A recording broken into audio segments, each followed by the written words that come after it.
Oke, baik. Selamat pagi, selamat siang, selamat sore, atau bahkan selamat malam. Saya ucapkan pada Bu Zuni, guru SMAN 1 Jember. Ya.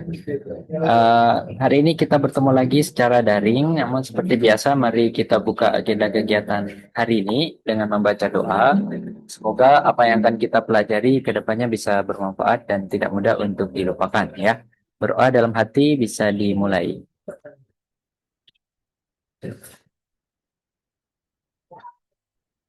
Ya, berdoa bisa dicukupkan ya. Nah, untuk mempersingkat waktu, di pertemuan sebelumnya sudah saya kirimkan latihan soal ya, Bu. Ya, latihan soal mengenai bab 3 tentang struktur molekul ya. Nah, rencananya mau saya bahas di sini, ya mau saya bahas di sini, tapi saya bahas pertemuan berikutnya lah ya. Soalnya kalau saya mau bahas di sini, belum tentu tidak semuanya Bu Juni nggak bisa kan. Pasti ada yang bisa ya. Jadi saya tunggu dulu jawaban dari Bu Juni, nanti saya akan bahas dulu di pertemuan berikutnya ya secara luring ya, pertemuan luring ya. Kalau pertemuan daring kan saya belum tahu. Kemudian kalau dibahas semua nanti ada yang bisa jadi sia-sia gitu ya. Jadi saya mau cek dulu bagian mana yang nggak bisa, bagian itu yang akan saya bahas nanti ya. Oke, berikutnya akan saya lanjutkan ke bab 4 ya. Jadi memang runtutan orang kalau mau belajar kimia, ya pertama-tama dia harus belajar mantap dulu di struktur atomnya. Nah, kalau struktur atomnya udah mantap, baru dia bisa lanjut ke struktur molekul. Nah, kalau struktur molekulnya udah mantap, ya molekul itu kan gabungan antara satu atom dengan atom yang lain ya. Nah, kalau dia udah mantap, berarti kita bisa lanjut nih, lanjut ke ikatan kimia. Jadi ikatan kimia itu adalah ikatan yang menghubungkan antara satu molekul, antara satu atom dengan atom yang lainnya. Ya, oke, baik. Nah, jadi, ya seperti yang saya bilang tadi Bu, runtutan orang belajar kimia kan dia harus belajar dulu tentang apa itu atom, ya. Oke, atom bla bla bla kalau sudah mantap, ya kita lanjutkan ke apa itu molekul. Molekul itu kan minimal gabungan dari dua buah atom atau lebih ya, boleh ya. Ini yang kita sebut sebagai molekul. Selanjutnya kita harus pelajari tentang apa yang terjadi antara atom dengan atom itu, kok bisa membentuk sebuah molekul. Inilah kita sebut sebagai ikatan, gitu ya. Nah, ikatan atau ikatan kimia. Nah, kedepannya akan saya bedakan antara jenis ikatan. Jadi ada beberapa jenis ikatan ya. Nah, pertama jenis ikatan kimia ya. Ikatan itu yang pertama ada ikatan kimia. Oke. Yang kedua ada ikatan antar molekul. Antar molekul. Nah, nanti kalau ikatan kimia ini sangat mudah ya. Akan saya titik beratkan pada ikatan antar molekul nanti ya. Ikatan kimia sendiri kan dibedakan jadi tiga nih. Ada ikatan yang kovalen, adapun ikatan yang ionik, pun ada juga ikatan yang logam. Ya. Ternyata ini bisa kita lihat dari unsurnya ya Bu. Jadi ikatan kovalen itu terbentuk antara unsur yang bersifat non logam dengan unsur yang bersifat non logam. Kalau ionik ini ikatan antar beda jenis ya, non logam dengan logam. Dan kalau ikatan logam boleh logam tunggal atau logam dengan logam yang lain. Dia akan bentuk jenis ikatan logam. Nah, kalau ikatan antar molekul, ini ikatan yang terjadi antara satu molekul dengan molekul yang lain. Gitu. Contohnya begini nih. Kalau saya punya H2O, nah ini kan satu kesatuan struktur molekul nih dengan H2O yang lain gitu. Dengan H2O yang lain. Nah, kalau saya arsir bagian molekulnya, ini bagian molekul H2O, ini juga bagian molekul dari H2O. Nah, ternyata bisa terjadi interaksi nih antara atom H dengan atom O, antara atom O dengan atom H. Nah, inilah yang kita sebut sebagai ikatan antar molekul. Antar molekul. Gitu ya. Nah, kalau ini antara O dengan H dalam satu molekul ini kita sebutnya sebagai ikatan intramolekul ya, intramolekul. Jadi paham ya bedanya, Bu. Kalau ikatan intramolekul ini adalah yang sehari-hari kita lazim kenal sebagai ikatan kimia. bisa ionik, bisa kovalen, bisa logam. Itu ikatan inframolekul. Jadi ada ikatan antara satu atom dengan atom yang lain pada molekul yang sama. Tapi kalau ikatan antar molekul, ikatan antara satu atom dengan atom yang lain pada molekul yang berbeda. That's it. Itu perbedaan antara ikatan kimia dengan ikatan antar molekul, ya, gitu. Ternyata kalau kita lihat berdasarkan kekuatannya, ternyata ikatan kimia itu jauh lebih kuat ya, Bu. Jauh lebih kuat daripada ikatan antar molekul. Antar molekul. Nah, kalau misal ikatan kimia nanti dirusak, kalau ikatan kimia dirusak, maka yang akan terjadi, ya, senyawanya akan berubah. Ya, dia akan menjadi senyawa yang berbeda, senyawanya berubah. Tapi beda cerita kalau ikatan antar molekulnya dirusak, maka yang akan berubah adalah fasanya. Ya, perubahan fasa jadinya, ya. Fasanya akan berubah. Ya, sebagaimana yang pernah saya tunjukkan ilustrasinya ke Bu Suni tentang perbedaan fasa, ya. Fasa padat itu kalau saya mau ilustrasikan kan dia strukturnya paling padat nih ya, Bu. Begini ya. Ini untuk struktur padat. Kalau liquid, cairan, dia ternyata makin renggang ya, Bu. Ini untuk cairan atau liquid, ya. Dan untuk gas, strukturnya paling renggang. Ini untuk gas. Ternyata perbedaan antara mereka bertiga itu adalah jarak antar molekulnya. Jadi ini satu kesatuan ini boleh atom, boleh molekul. Katakanlah satu kesatuan ini adalah H2O gitu ya. Satu bulatan ini adalah satu H2O. Antara H2O yang satu dengan H2O yang lain, jarak antar molekulnya kan pendek tuh, ya. Itu mengindikasikan bahwasanya interaksi antar molekulnya paling kuat. Ternyata kalau saya berikan suhu, ya, dengan penambahan suhu T di sini dengan penambahan suhu, maka energi yang diberi suhu itu kan salah satu bentuk energi ya, temperatur ya. Temperatur yang diberikan itu digunakan untuk merusak ikatan antar molekulnya, bukan ikatan kimianya. Ya. Karena kalau ikatan antar molekulnya dirusak, fasanya yang akan berubah. Beda cerita kalau pada H2O ini ikatan kimianya diputus, ya senyawanya jadi beda. Misal jadi OH- atau jadi O2-. Jadi senyawanya berbeda, sifatnya bakalan berubah. Tapi kalau ikatan antar molekulnya yang dirusak, maka yang akan berubah itu hanya ikatan antar hanya fasanya saja. Dari padatan berubah jadi cairan, dari cairan berubah menjadi gas gitu ya. Jadi sebenarnya yang diputus atau yang dirusak di sini ya, yang dirusak adalah ikatan antar molekulnya. Ikatan antar molekulnya dirusak ya, atau diputus ya. Sehingga jaraknya jadi makin renggang. Nah, sehingga dari sini bisa saya tarik kesimpulan nih, Bu. Ya, dari kiri ke kanan, jarak antar partikelnya, ya saya simbolkan jarak antar partikel, itu ternyata semakin membesar. Tapi interaksi atau ikatan antar molekulnya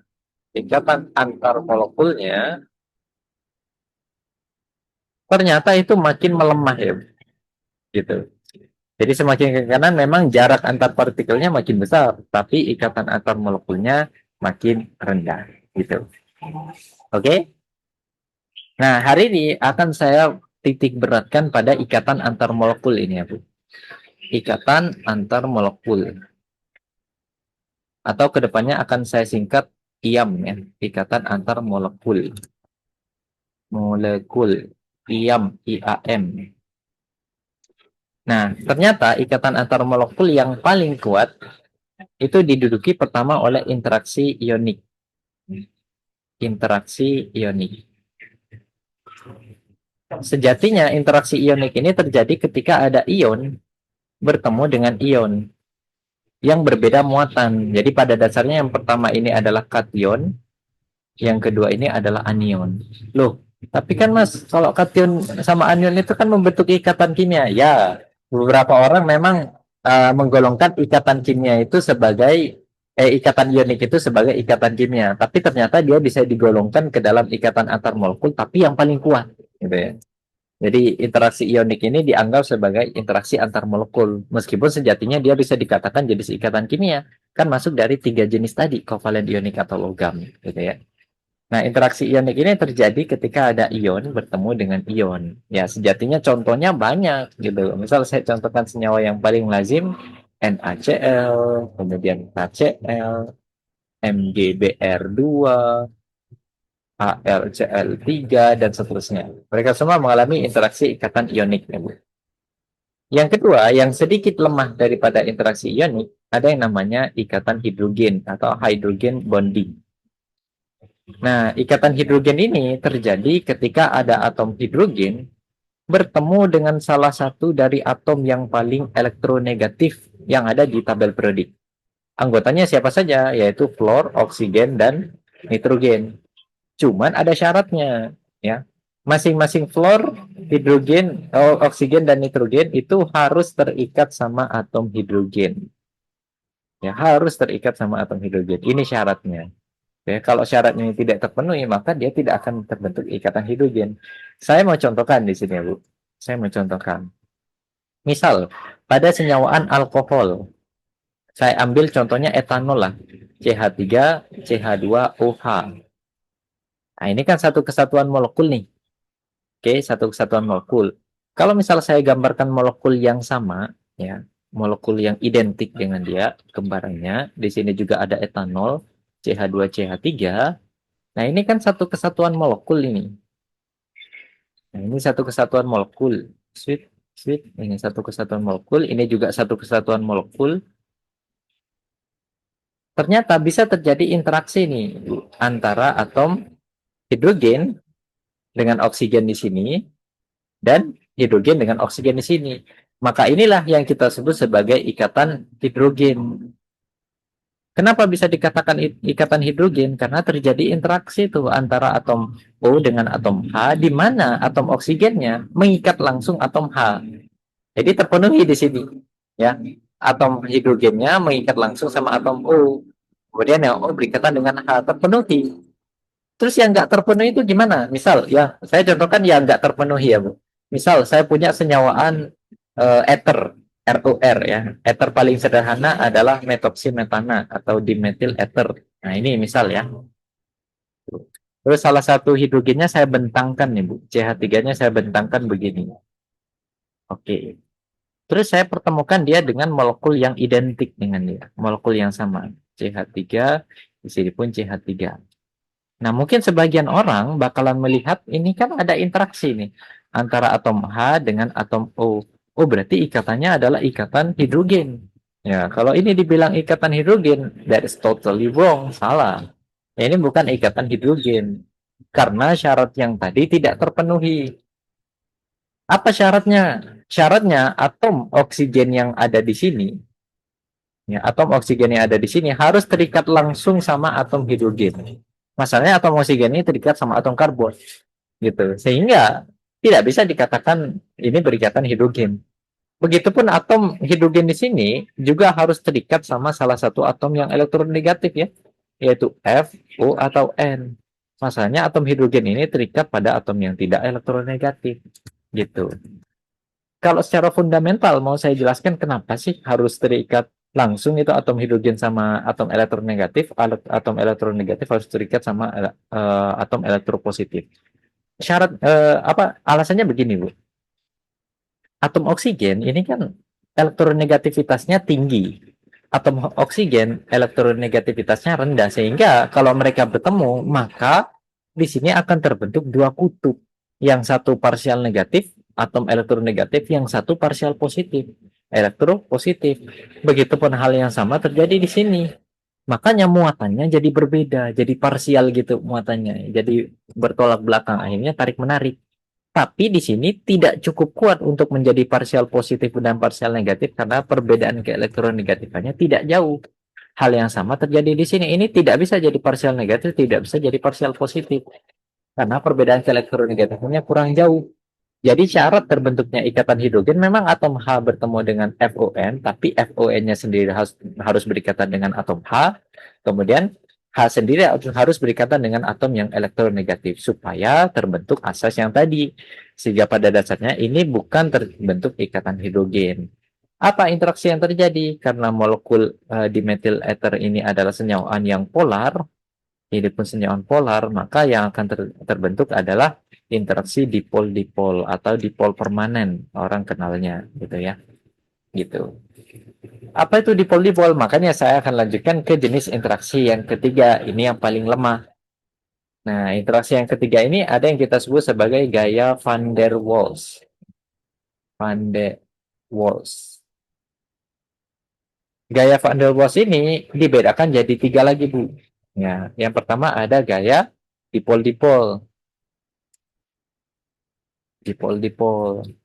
Yang kedua, ada juga gaya dipol terinduksi atau dipol sementara. Banyak istilahnya lah ya. Dipol sementara. Dan yang paling lemah itu adalah gaya London. Gaya London. Nah, ternyata interaksi antar mereka berbeda. Untuk senyawaan yang dipol-dipol ini terjadi ketika ada molekul yang bersifat polar bertemu dengan molekul yang bersifat polar. Dipol sementara terjadi ketika ada molekul yang non-polar tapi bertemu dengan molekul yang polar. Kalau gaya London ini terjadi ketika ada interaksi non-polar bertemu dengan interaksi yang non-polar juga. Nah, gitu ya. Jadi urutan dari interaksi antar molekul atau IAM itu ada tiga, interaksi ionik, ikatan hidrogen, dan gaya van der Waals. Di mana gaya van der Waals sendiri masih dibedakan lagi menjadi tiga, gitu ya. Dan ternyata ini semua sudah diurutkan, Bu, berdasarkan kekuatannya atau jenis kekuatannya. Jadi ini makin ke atas, ya, interaksi antar molekulnya makin kuat, Bu. IAM makin kuat atau meningkat. Ternyata ada dampaknya terhadap sifat fisiknya. Apa yang akan terjadi ketika interaksi antar molekul itu meningkat? Dampaknya banyak, Bu. Ya. Pertama,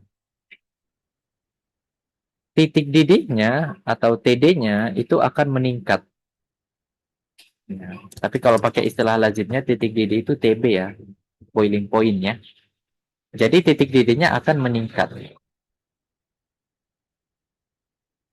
Yang kedua, titik lelehnya akan menurun. Ya, titik leleh itu sama kayak titik beku ya, Bu. Jadi freeze. Ya. Ini akan kok menurun meningkat ya. Ya. Oh ya, saya mau jelaskan kalau sebenarnya titik didih itu sama kayak titik embun ya, Bu. Dan titik lala itu sebenarnya sama kayak titik beku, ya. Hanya berbeda fasanya saja. Jadi, kalau saya ilustrasikan fasa itu kan ada tiga. Pertama ada fasa padat, ya. Yang kedua ada fasa cair. Yang ketiga ada fasa gas. Nah, ini padat, ini cair, ini gas. Gitu ya. Katakanlah saya mau lihat ini sebagai molekul air, H2O molekul. Maka air itu kan punya titik leleh. Titik leleh itu ya atau titik titik beku lah ya, titik beku. Titik beku itu membeku itu kan proses perubahan fasa dari cair menjadi padat. Ini namanya membeku ya. Berapa titik beku air yang disimbolkan dengan TF0? Titik beku air itu sama dengan 0 derajat Celcius gitu. Tapi sebenarnya kalau dari padat ke cair kan namanya mencair. Berapa titik cair dari air sama? Jadi titik cairnya melting ya, TM biasanya, TM. Melting air itu juga 0 derajat Celcius. Jadi sebenarnya titik cair dengan titik beku itu adalah besaran yang berbeda namun angkanya sama, harganya sama. Pun kasus yang sama terjadi ketika cair berubah menjadi gas. Ini kan namanya menguap atau mendidih. Nah, orang kan menyimbolkannya titik didih itu dengan TB, ya, di mana titik didih dari air itu 100 derajat Celcius. Kalau kasus ini saya balik, Bu, sama. Gas menjadi cair itu kan mengembun. Mengembun. Sehingga titik embun atau T5 itu juga nilainya sama dengan 100 derajat Celcius. Jadi di sini kita belajar besaran yang beda, tapi harganya sama, Bu. Apa saja ya? Besaran yang berbeda, harganya sama. Yang pertama, Dari kasus ini kita tahu bahwasanya titik melting, titik leleh itu sama dengan titik beku. Dari sini kita belajar bahwasanya titik didih itu sama dengan titik uap, gitu ya. Kok titik uap, titik mengembun, gitu ya. Gitu. Nah, itu yang pertama, kalau ia meningkat, maka titik didih dan titik leleh akan meningkat, gitu ya. Atau kalau saya bilang titik ambun dengan titik cair, itu juga meningkat sama kasusnya kayak gitu ya. Oke, kemudian sifat berikutnya yang akan berubah itu adalah kelarutannya, Bu. Kelarutan dalam senyawaan yang polar ya. Kelarutan dalam pelarut yang polar. Maka kelarutannya juga akan meningkat. Kemudian yang berikutnya, polaritasnya, jadi dia semakin polar ya, kalau iamnya makin tinggi ya, polaritasnya juga akan meningkat. Gitu. Berikutnya, viskositasnya juga akan meningkat. Viskositas itu bahasa lazimnya adalah kekentalan ya. Jadi makin tinggi viskositas dari suatu cairan, maka kekentalannya akan bertambah. Jadi ternyata berbanding lurus dengan densitas, kerapatan. Densitas pun juga akan meningkat. Densitasnya akan meningkat. Gitu. Dan yang terakhir adalah tegangan permukaan. Ternyata tegangan permukaan juga akan meningkat. Ya, seiring dengan meningkatnya IAM. Nah, mungkin hal yang baru Ibu dengar di sini adalah tegangan permukaan. Ya, ini jarang dijelaskan di mata pelajaran kimia ya. Saya izin mau menjelaskan sedikit terkait tegangan permukaan ya biar paham secara makna fisiknya. Jadi sebenarnya tegangan permukaan itu adalah tegangan yang dimunculkan oleh sebuah permukaan. Katakanlah di sini saya punya sebuah H2O ya, Bu. Di sini punya sebuah H2O. Kemudian saya zoom in bagian kecilnya yang ada di sini. Saya zoom in di bagian sininya, diperbesar. Katakanlah ini dinding kacanya. Oke, terus di sini ada molekul airnya. Nah, ini ada molekul airnya di sini. Tentu di atas dari molekul air ini ada molekul gas. Dan molekul gas itu jaraknya lebih jauh ya. Di sini di bagian atas ada H2O dalam fase gas, di sini ada H2O dalam fase liquid. Gitu ya. Dan kalau saya perhatikan di sini, katakanlah saya mau memfokuskan eh, apa penglihatan saya sama atom atau molekul H2O yang di sebelah sini. Molekul H2O ini mengalami interaksi antar molekul dengan molekul yang berada di sebelah kanannya, berada di sebelah kirinya, berada di sebelah kiri bawahnya, berada di sebelah kanan bawahnya, dan tidak dengan molekul yang di atasnya, samping kanannya dan samping kirinya. Tidak, gitu ya, karena jarak antar molekulnya sudah terlalu jauh. Anggaplah ini sebuah gaya, maka resultan vektornya menuju ke arah bawah. Hal yang sama terjadi pada semua molekul nanti, ke bawah semua. Nah, ini yang menyebabkan di daerah sini akan memiliki tegangan. Artinya, dia tidak mudah ditembus gitu ya. Tidak mudah ditembus. Itulah yang terjadi kenapa kalau ada nyamuk yang hinggap di sini, kalau ada nyamuk yang hinggap di permukaan air, dia tidak akan tenggelam. Karena kaki-kakinya nempel sama sebuah cairan yang punya tegangan di permukaannya. Ternyata tegangan ini makin besar kalau interaksi antar molekulnya makin tinggi. Gitu. Ya. Jadi tegangan permukaan akan makin besar kalau interaksi antar molekulnya makin tinggi. Ya. Selesai. Sebenarnya materinya sudah selesai sampai sini ya. Kalau kita udah bisa membedakan interaksi antar molekul, ya. Nah, lebih lengkapnya Ibu bisa baca sesuai PPT materi yang saya kirim ya, gitu. Oke, mengenai sifat fisiknya sendiri nanti bakalan berbeda Bu antara jenis ikatan kimia yang berbeda. Ikatan kimia ya, bukan ikatan antar molekul ya. Kita lupakan dulu ikatan antar molekul. Nanti Ibu bisa baca sendiri di sini lah ya. Kalau ikatan kovalen sifatnya gimana, ikatan logam sifatnya gimana, kemudian interaksi ionik ikatannya gimana, dipol gimana, dan gaya London gimana. Nanti sifatnya bisa dibaca lah uh, pada soal ini ya. Itu.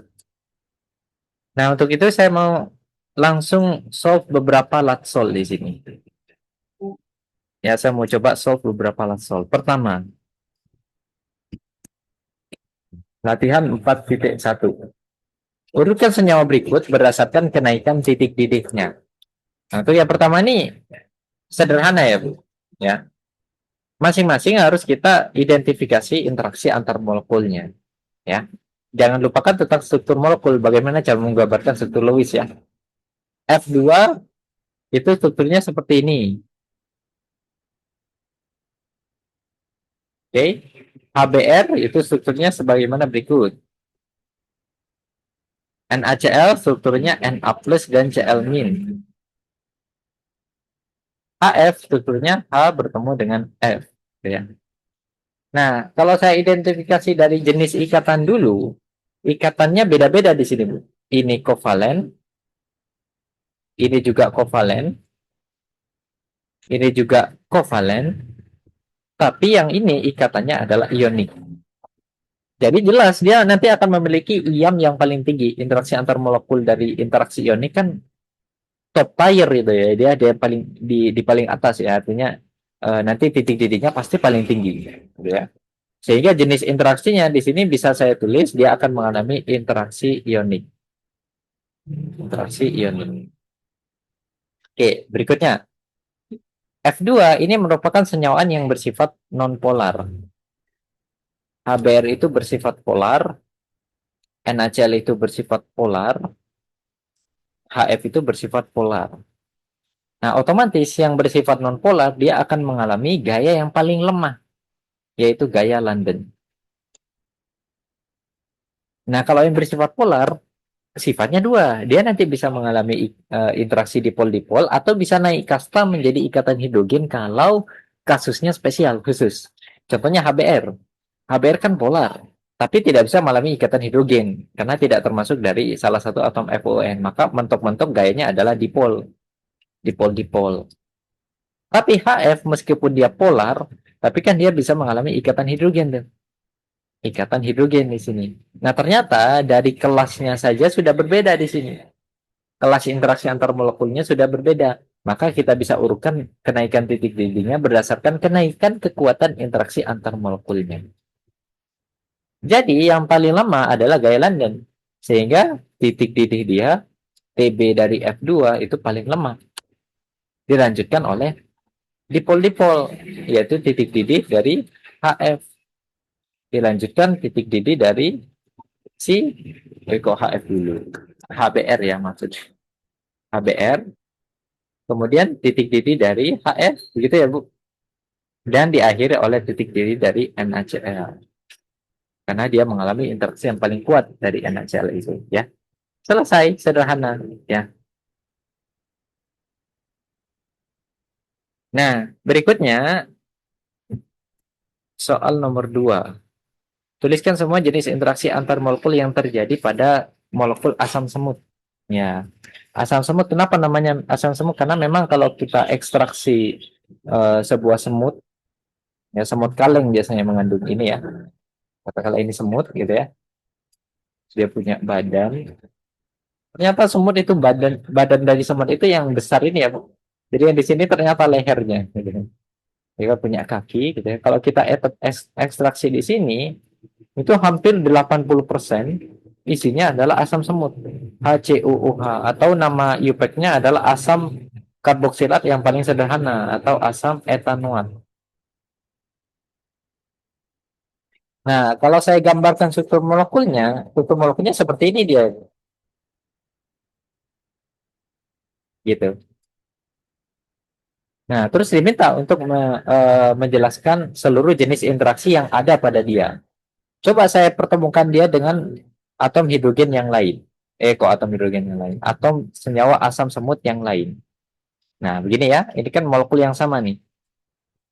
Ternyata kalau saya pertemukan, ada beberapa interaksi di situ. Pertama, interaksi yang terjadi di sini dan interaksi yang terjadi di sini, ini adalah ikatan hidrogen. Oke, ikatan hidrogen. Nah, tapi yang mau saya titik beratkan, ikatan hidrogen tidak bisa terjadi di sini ya, Bu. Kenapa tidak bisa terjadi di situ? Karena ya syarat yang tadi atom O itu harus parsial negatif. Artinya dia harus mengikat atom yang elektronegatif, yaitu atom H. Dalam kasus ini dia akan mengikat atom C, jadi tidak terpenuhi asas atau syarat yang tadi tidak terpenuhi. Ya, sehingga ya mentok-mentok ikatan yang bisa dialami di sini ya karena dua-duanya sama-sama polar tuh ya. Semua asam karboksilat itu polar ya Bu, apalagi yang rantai karbonnya pendek gitu ya. Sehingga dia akan mengalami ikatan dipol-dipol, mentok di sini saja ya. Dipol-dipol. Ada nggak ya interaksi yang lain selain dari ini? Ada. Interaksi yang lain adalah ikatan London. Loh Kak, katanya tadi polar gitu ya. Kok bisa mengalami ikatan gaya London gitu ya? Kan gaya London itu terjadi pada senyawaan yang bersifat non-polar gitu. Nggak apa-apa, ini bisa terjadi. Jadi sebenarnya interaksi yang dialami oleh senyawa yang saya urutkan kelasnya tadi Bu, misal ada senyawa nih mengalami ikatan hidrogen. Sebenarnya selain mengalami ikatan hidrogen karena dia otomatis polar, dia juga mengalami dipol-dipol dan dia juga mengalami gaya London. Cuma interaksi tersebut lemah, makanya nggak nampak. Sehingga dalam kasus ini interaksi yang eh, nampak ini hanya ikatan hidrogen. Ini interaksi yang tampak, artinya yang sifatnya muncul.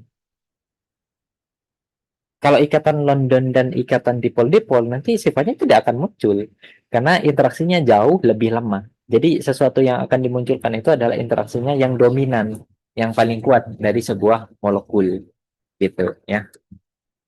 Oke, saya lanjutkan di sini Bu ke soal nomor 3. Nah, jelaskan interaksi antar molekul yang paling kuat pada senyawa. Nah, ini sudah saya tuliskan contohnya tadi ya. Dimetil ether ya atau metoksimetana. Tapi mau saya gambarkan secara apa dibentangkan ya CH3-nya ya. Kalau saya gambarkan begini Bu, dengan membentangkan CH3 ternyata ada beberapa jenis interaksi yang bisa dialami oleh dia. Pertama mau saya analisis dulu ini kira-kira molekulnya polar atau non polar ya. Ternyata di sini interaksinya adalah polar ya. Mungkin ada beberapa orang yang nanya nanti ya. Kenapa CH3 OCH3 nggak ditulis begini gitu. Nah, ini salah, penggambaran yang salah. Kenapa ya kok penggambarannya salah? Soalnya kita harus lihat tipe molekul atom yang ada di sini. Tipe molekulnya adalah AX2E2. Di mana ini salah satu turunan dari bentuk tetrahedral ya. AX2E2 ini berbentuk bengkok atau bahasa Inggrisnya bend atau bentuk V ya. V shape gitu ya. Dia berbentuk bengkok harusnya. Tidak berbentuk linear sebagaimana kasus berikutnya. Soalnya kalau kita bentuk linear, atom C dengan atom O kan ke elektronegatifannya ke arah sana. Ini ke arah sana. Sehingga resultannya akan meniadakan. Maka dia akan tergolong ke dalam senyawaan yang non-polar. Tapi ini salah, secara geometri salah. Yang benar bentuknya seperti ini. Ya, karena kalau dia berbentuk seperti ini, Bu.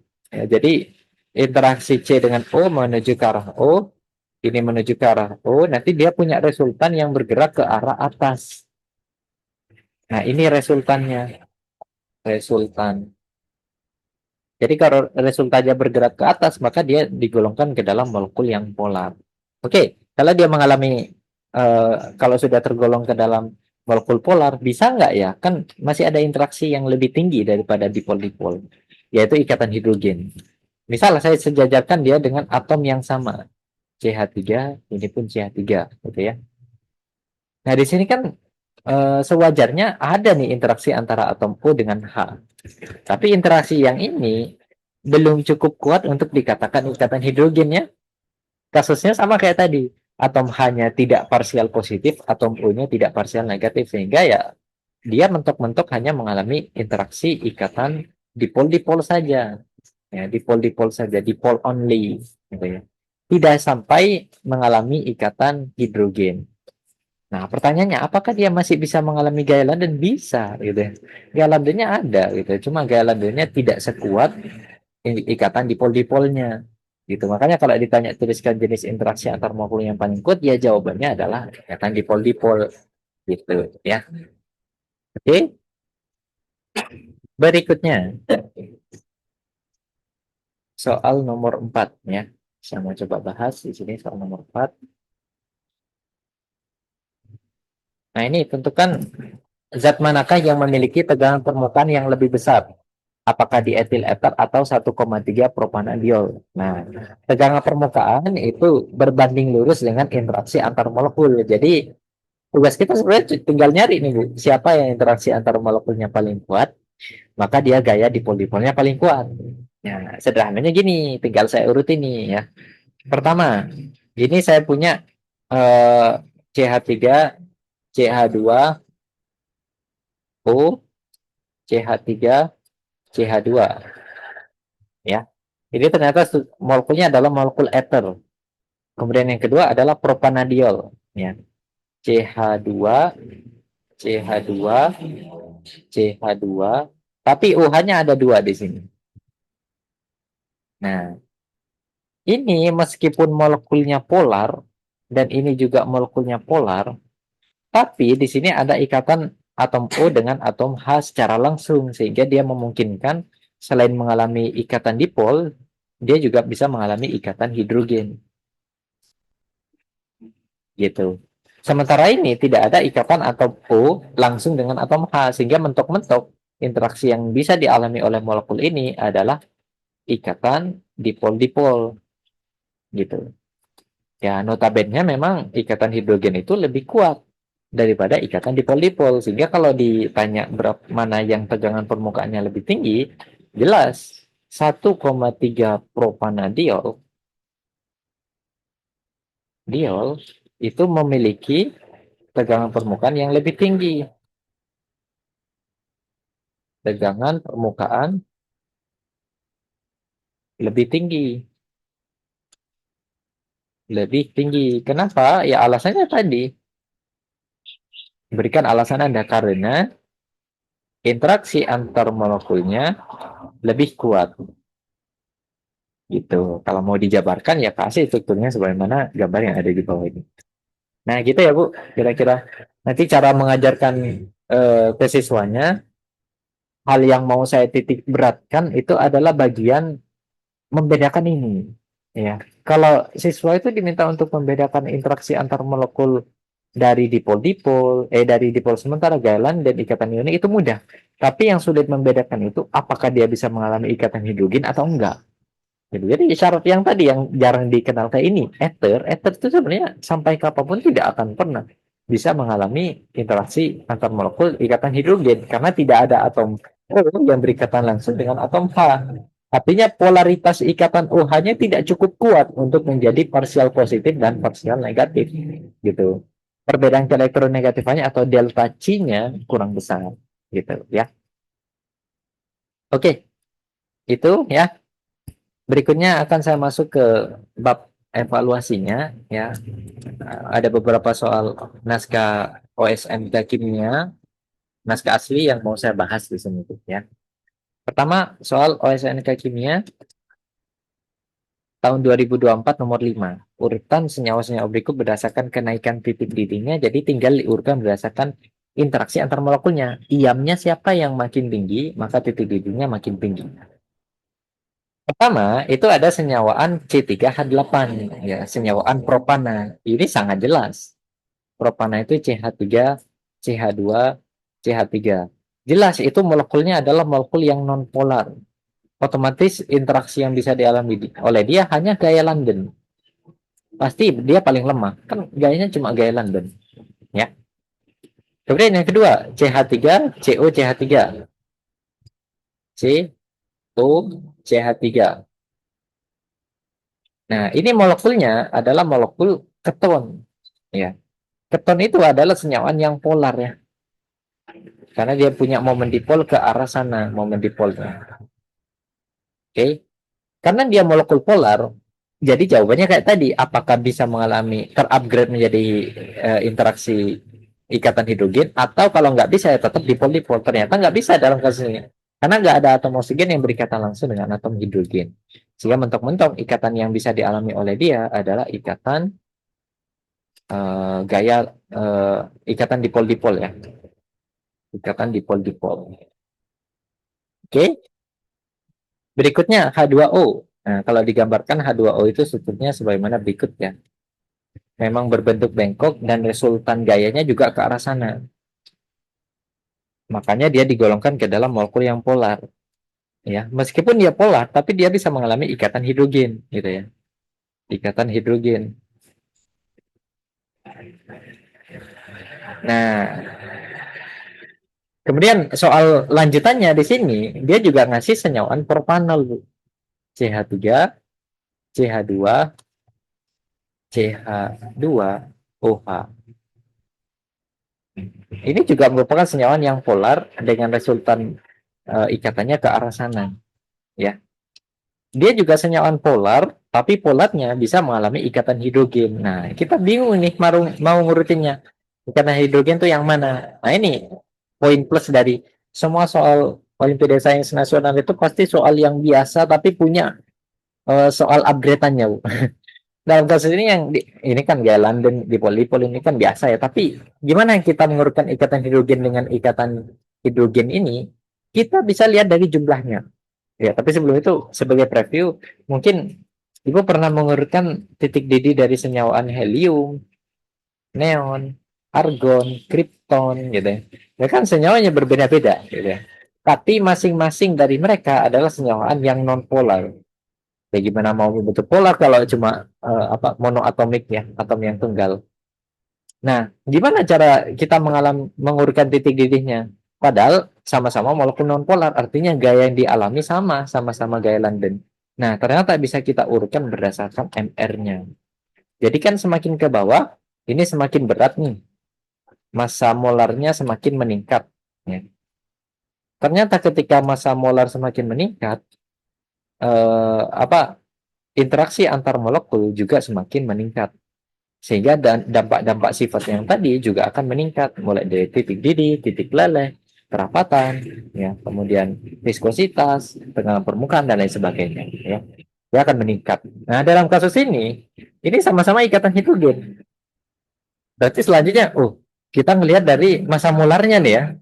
Kan satu propanol ini massa molarnya lebih tinggi gitu ya. Berarti kita pilih ini. Enggak juga.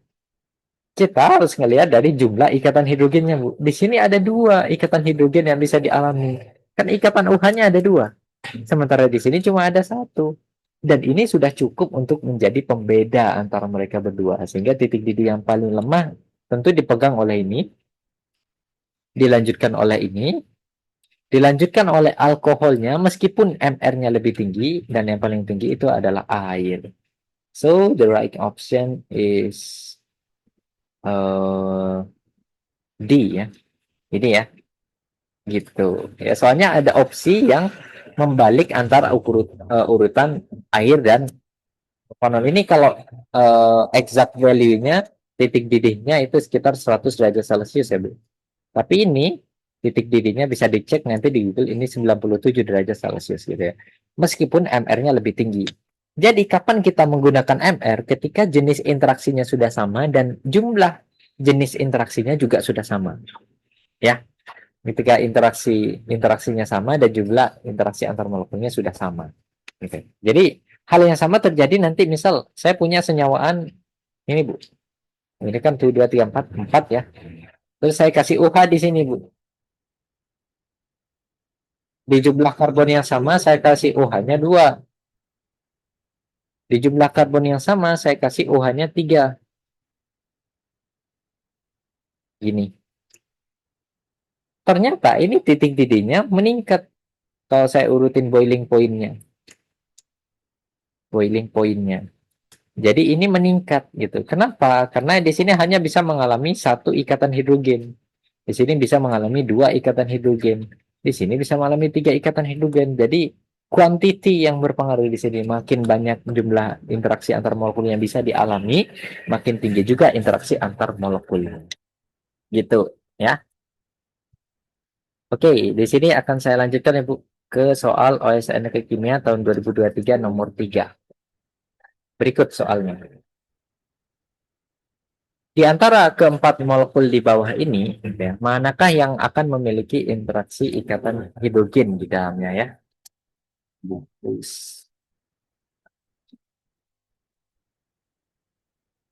Oke, mana yang akan mengalami ikatan hidrogen di dalamnya?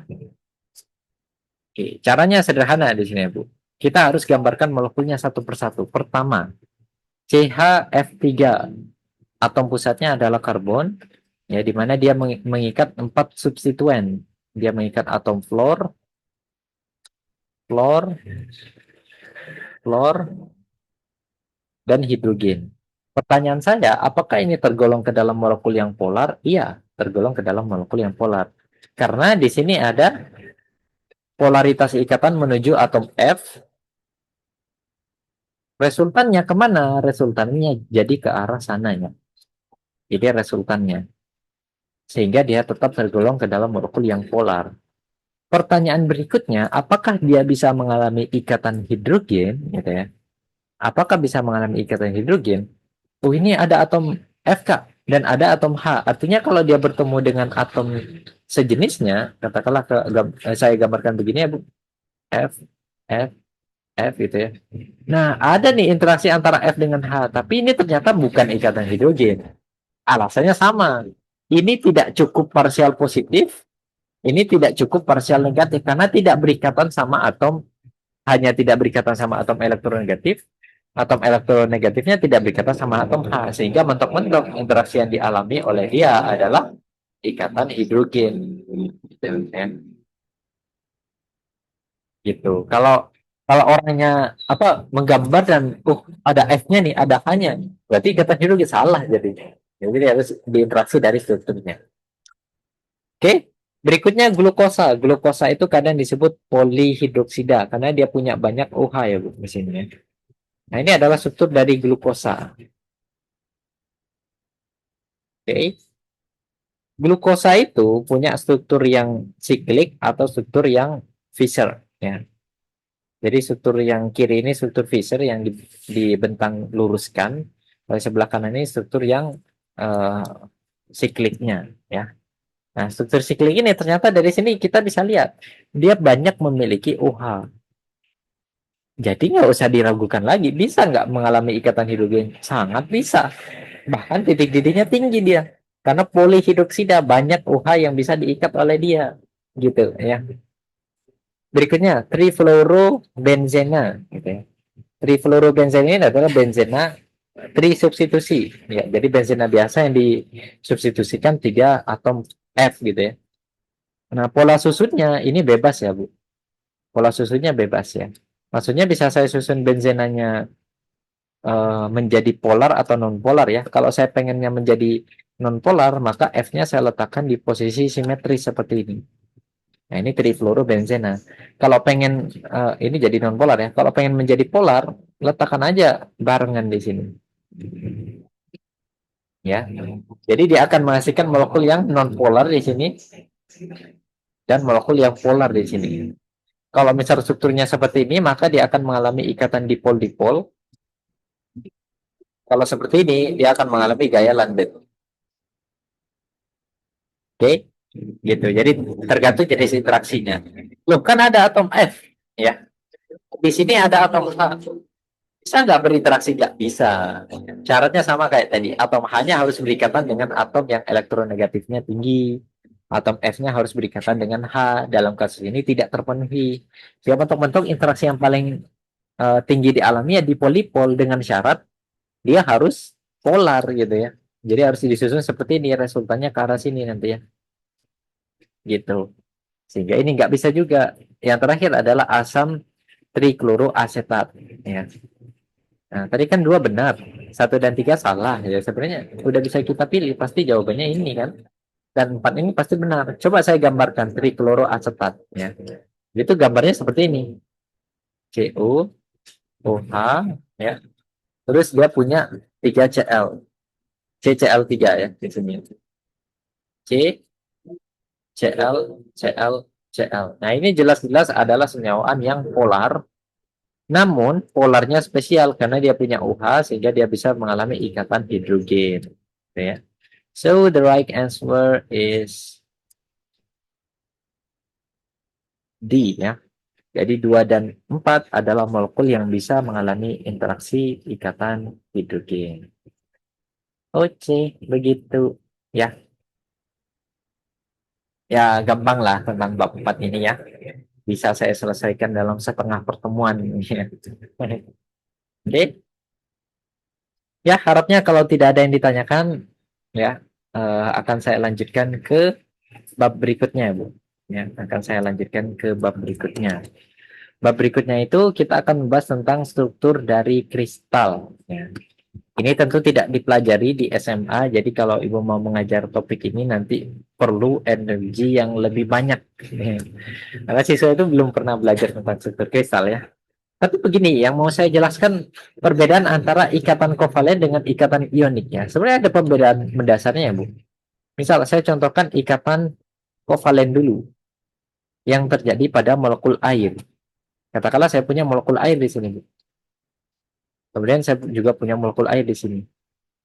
Saya punya molekul air yang di sini, saya punya molekul air di sini. Ternyata antar molekul air yang satu dengan yang lain bisa saya pisahkan. Oh, ini satu kesatuan molekul air nih. Oh, ini satu kesatuan molekul air. Ini satu kesatuan molekul air. Jadi kuantitinya mudah dihitung. Karena molekul yang satu dengan molekul yang lain terpisah gitu ya. Terpisah. Tapi beda cerita kalau saya ngomongin ikatan ionik. Ikatan ionik itu tersusun secara tiga dimensi. Jadi kalau saya misal punya ion Na plus di sini, maka di sebelah sini ada ion Cl min. Di sebelah sini ada Na plus. Berarti di sebelah sini ada Na plus. Di sebelah sini ada Cl min, berikatan dia. Sebelah sini ada Cl min. Sebelah sini Cl min, sebelah sini Na plus, sebelah sini Na plus. Nah, ini kan sudah membentuk satu kesatuan ya. Bahkan ke atas juga sama. Ke sini Cl min. Nah, biar nggak bingung, saya pakai warna bedanya. Ke sini Cl min, ke sini Na plus. Ini bergabung. Ke sini Na plus, ke sini Cl min, ke sini Cl min. Jadi tersusun periodik gitu ya, Bu. Di sini Cl min bergabung sama yang bawah, di sini Na plus bergabung sama yang sini, bergabung sama sini Na plus bergabung sama Cl min di sini, bergabung ke bawah ke sini, ke bawah ya, ke sini Cl min bergabung dengan bawah dan seterusnya. Jadi kita tidak bisa membedakan satu NaCl itu yang mana ya? Na plusnya bergabung dengan Cl yang mana? Nggak bisa. Jadi untuk ikatan ionik itu sifat fisiknya dia tersusun periodik gitu ya. Periodik. Periodik tuh kalau Ibu paham maknanya periodik tuh rapi gitu. Jauh lebih rapi. Misal gini, ya. Uh, Bu Zini menyusun sebuah acara gitu ya. Terus acaranya mengundang partisipan, katanya 100 partisipan. Akhirnya panitianya disuruh lah menata kursi itu ya. Ditata kursi 5, 5, 5, 5. Ternyata ada satu kursi yang out dari tempatnya. Apakah masih bisa dibilang rapi? Masih bisa dibilang rapi. Gitu ya. Karena hanya sebagian kecil yang itu ya, yang tidak teratur gitu ya. Tapi kalau amburadul kan, oh kursinya nggak rapi. Tapi kalau kita susun rapi, ya boleh kita bilang bilang dia rapi meskipun ada kursi yang tidak lurus ya sebagian kecilnya ya. Tapi kalau kursi itu dibuat seragam sama, warnanya sama, posisinya presisi tepat, gitu ya. Dan posisinya tidak berpindah, sudut antara satu kursi dengan kursi yang lain sangat pas, gitu ya, sama, semuanya sama, dan tidak ada satupun kecacatan susunan di situ, maka itu dikatakan periodik. Jadi periodik itu adalah hal yang berulang, teratur, tidak ada cacatnya. Periodik. Jadi periodik is more than rapi. Rapi itu masih di bawahnya periodik gitu ya. Makanya kalau kita kenal orang kimia punya tabel periodik, kita harus bangga, Bu. Tabel periodik kita adalah tabel yang tersusun sangat rapi, bukan cuma rapi, sangat rapi. Karena cukup dari tabel periodik saja kita bisa memprediksi banyak hal. Sifat-sifatnya, trennya ternyata dalam satu golongan bisa diketahui kemiripannya, dalam satu periode kulitnya sama dan lain sebagainya. Trennya banyak yang bisa dianalisis dari situ ya. Oke. Nah, sesuatu yang tersusun secara periodik ini kita sebutnya sebagai kristal, Bu. Kristal. Jadi kristal itu adalah senyawaan ion yang tersusun secara periodik. Nah, di bab ini kita akan fokus membahas tentang struktur dari senyawaan kristal itu. Nah, struktur dari senyawaan kristal, di mana kita tahu senyawaan kristal itu ya, lazimnya berikatan secara ionik gitu ya. Dan semua senyawa yang berikatan ionik dibentuk dari dua komponen ya. Jadi dibentuk dari ion-ion, ion positif dan ion negatif. Kita sebutnya sebagai kation dan kita sebutnya sebagai anion. Itu ya. Oke. By definition kalau mau belajar secara terminologi, kita harus kenal dulu apa yang disebut dengan kisi kristal ya. Kita harus kenal dulu dengan apa yang disebut dengan kisi kristal. Ini adalah satu kisi kristal NaCl dan ini adalah satu kisi kristal CaF2. Ya. Saya mau jelaskan dulu apa itu kisi kristal. Kisi kristal itu adalah bagian terkecil dari sebuah kristal. Oke, kisi kristal itu adalah bagian terkecil dari uh, kisi kristal. Uh, Gini, saya ulang ya. Ini kan merupakan struktur dari kristal, ya. Kristal itu akan punya yang namanya unit sel. Apa itu unit sel? Unit sel itu adalah satuan terkecil dari sebuah kisi kristal. Ini namanya kisi kristal, di mana unit sel itu akan berulang dari satu titik ke titik yang lain di dalam sebuah kisi kristal. Contohnya kayak gini, NaCl ini kan akan membentuk kristal yang sangat besar. Sampai mana besarnya? Apakah satu kubus, 4 kubus, 5 kubus, 10 kubus? Nggak ada batasnya, unlimited gitu ya. Maka kita bisa bagi atau potong ke bagian terkecil. Jadi kira-kira ilustrasinya seperti inilah. Nah ini kan NaCl itu bakalan tersusun secara periodik gitu ya. Yang namanya unit cell itu adalah bagian terkecil dari kubus, dimana kalau kubus ini saya replace ke tempat yang lain, dia akan exactly same gitu, sama gitu Bu. Contoh, kubus yang di sini kan sama dengan kubus yang sebelah kanannya, sebelah belakangnya, sebelah atasnya kan sama. Jadi kalau kita bagi bagian terkecil dari sebuah isi kristal, maka kubus terkecilnya itu kita sebutnya sebagai unit sel. Jadi kesimpulannya unit sel itu adalah banyaknya unit gitu ya, atau bagian terkecil dari sebuah kisi kristal gitu ya. Nah, kisi kristal itu yang akan kita bahas hanya satu. Kisi kristal itu berbagai macam bentuknya. Ada kisi kristal kubus, tetragonal, monoklin, ortorombik, heksagonal, triklin, rombohedral gitu. Bentuknya bermacam-macam gitu ya. Cuma yang akan kita bahas di sini ya, yang masuk di OSN itu hanya kisi kristal yang kubus ya. Nah, coba Ibu perhatikan gambar ini.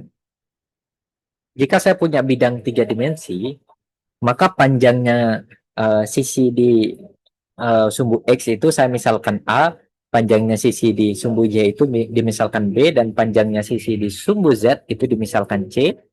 Sudut antara C dengan B itu disebut alfa, A dengan B itu disebut gamma, dan A dengan C disebut beta namanya gitu ya. Maka untuk bentuk kubus, panjang ABC kan sama, begitupun sudutnya sama-sama tegak lurus. Nah, di sini untuk kubus ABC-nya sama dan sudutnya sama, sama-sama 90 derajat Celcius. Kok derajat Celcius? 90 derajat gitu ya. Ada juga bentuk lain tetragonal. A dan B-nya sama gitu ya. Jadi sini dan sininya sama, tapi C-nya lebih panjang. Makanya ini kalau bentuk dalam geometri matematika semacam balok lah. Kalau ortoromik semuanya berbeda, tapi sudutnya tetap tegak lurus. Kalau rombohedral, heksagonal, monoklinik, triklinik, bla bla bla sama lah. Kasusnya berbeda-beda, namun yang akan kita bahas hanya struktur kisi kristal yang kubus. Jadi kisi kristal itu ada banyak macamnya, tapi yang paling sederhana dan paling mudah dipahami adalah struktur kubus karena dia yang paling sempurna dari sini ya. Panjang ABC-nya sama, sudut alfa beta gamanya sama ya, gitu ya. Jadi akan kita bahas hanya satu kisi kristal saja di sini ya. Oke. Oke, berikutnya ya, kalau saya fokuskan pada gambar NaCl di sini ya. Nah, ini nih yang perlu logika ini nanti ya, Bu. Coba saya tanya logikanya sama Ibu nanti ya. Kira-kira terbayang atau enggak? Nah, begini Bu, coba fokus sama struktur NaCl. Oke. Di sini saya punya struktur NaCl, tapi kan kita nggak bisa memastikan pasti di sini. Misal saya punya NaCl nih. NaCl-nya 1 gram katakanlah. Nah, NaCl ini kan tersusun antara kation dengan anion gitu ya. Cuma saya kan nggak bisa memastikan berapa sih jumlah kationnya, berapa jumlah anionnya. Satu hal yang pasti dari NaCl itu pasti jumlah kationnya akan sama dengan jumlah anionnya. Betul kan, Bu? Jumlah kationnya harus sama dengan jumlah anionnya. Oke? Nah, ternyata kasus ini kalau kita terapkan dalam NaCl ini, Na plus itu yang berwarna coklat, abu-abu. Cl- ini yang berwarna hijau ya. Nah, kalau Bu Zin perhatikan di sini, saya bisa hitung nih, Bu. Pakai perhitungan awal kan begini, saya hitung total Na plusnya, berarti yang abu-abu. Coba Bu Zin fokus sama yang abu-abu. Di sini ada 4, di lapisan tengah ada 5, di lapisan bawah ada 4 ya. Ya, 4 tambah 4 8, ditambah 5 jadinya 13. Oh, berarti total ion Na plus ada 13 nih. Kalau Cl minusnya yang hijau ada berapa ya? Nah, di sini coba fokus yang atas ini ada 5 ya. Yang tengah ada 4, yang bawah ada 5. 5 tambah 5 10 tambah 4 14. Loh, kok jumlahnya nggak sama? Katanya tadi ion Na plus harus sama dengan ion Cl minus. Nah, berarti cara ngitung kita salah di sini, Bu. Cara ngitungnya salah. Jadi tidak boleh kita hitung sebagaimana kasus tersebut, ya. Jadi cara ngitungnya begini, Bu. Kalau saya punya sebuah kubus, oke, ya kecil saja. Saya dapatkan kubusnya kecil ya. Nih, coba Bu Zuni perhatikan, kalau saya punya sebuah kubus, oke, di mana kubus itu punya atom di titik sudutnya. Ya, dia punya atom di titik sudutnya. Oke. Kalau saya tanya apakah seluruh bagian atom ini masuk ke dalam kisi kristal atau unit sel ini, tidak masuk semuanya. Yang masuk hanya sebagian kecil ini, yang saya arsir merah. Kira-kira berapa bagian ini? 1/berapa? Jawabannya 1/8. Jadi hanya 1/8 bagian yang masuk atau kontribusi atom itu dalam unit sel hanya 1/8 kalau posisinya ada di titik sudut. Nah, pembuktiannya gimana? Pembuktiannya begini. Tadi kan saya bilang kisi kristal itu selalu berulang ya, Bu. Artinya kisi kristal ini nggak hanya di sini saja. Di sebelah sini juga ada. Nah, sebelah sini juga ada. Di mana atom itu juga masuk sebagiannya di sini. Dan sebelah belakang sini juga ada ya, Bu. Ya, sebelah belakang sini juga ada. Sebelah belakang sini juga ada. Kan sudah 4 nih. Sebelah atas juga ada, Bu. Sama. Di sini juga ada. Sebelah sini juga ada. Ya. Makanya materi perlu banyak membayangkan ini ya. Sebelah sini juga ada, sebelah belakang sana juga ada. Jadi kalau kita perhatikan sebenarnya satu atom ini masuk di dalam 8 buah kubus. Makanya kontribusinya hanya 1/8 gitu. Oke, itu posisi yang pertama. Posisi yang kedua sekarang, Bu. Kalau atom itu terdapat pada rusuk gitu ya. Di sini misal tidak seluruh bagian dari atom ini masuk kan. Berapa bagian yang masuk dari sini yang saya aksir, ternyata masuk ini kontribusinya hanya kok 1/4 kalau dia terletak pada rusuk. Loh, pembuktiannya gimana? Pembuktiannya begini, kan atom itu juga masuk di unit sel yang sebelah sini, juga masuk di sebelah atasnya sini, dan juga masuk di sebelah sini. Jadi dia masuk di dalam 4 kubus, maka kontribusinya dia 1/4 kalau terletak di rusuk. Posisi yang lain, Bu, kalau dia terletak di kubus itu kan punya 6 muka atau 6 sisi. Kalau saya letakkan dia persis di mukanya, maka dia kan yang masuk hanya bagian yang terarsir ini. Berapa bagian ini? Ternyata ini adalah setengah bagian. Kalau terletak pada bidang dari kubus. Kenapa? Karena atom itu juga masuk ke unit sel yang ada di atasnya. Ya, jadi atom ini masuk di dalam 2 unit sel gitu ya. Selesai. Jadi satu lagi sebenarnya. Satu lagi, kalau ada atom yang dikandung gitu ya, atom yang dikandung, maksudnya bolanya memang ada di dalam. Nah, baru kalau ini kita hitungnya satu. Kalau masuk semua, ini atomnya ada satu. Jadi kalau dia ada di dalam. Jadi posisi atom di dalam kisi kristal atau unit cell itu bisa di titik sudut, kontribusinya 1/8, bisa dirusuk 1/4, bisa di bidang setengah, dan bisa di dalam, kontribusinya satu.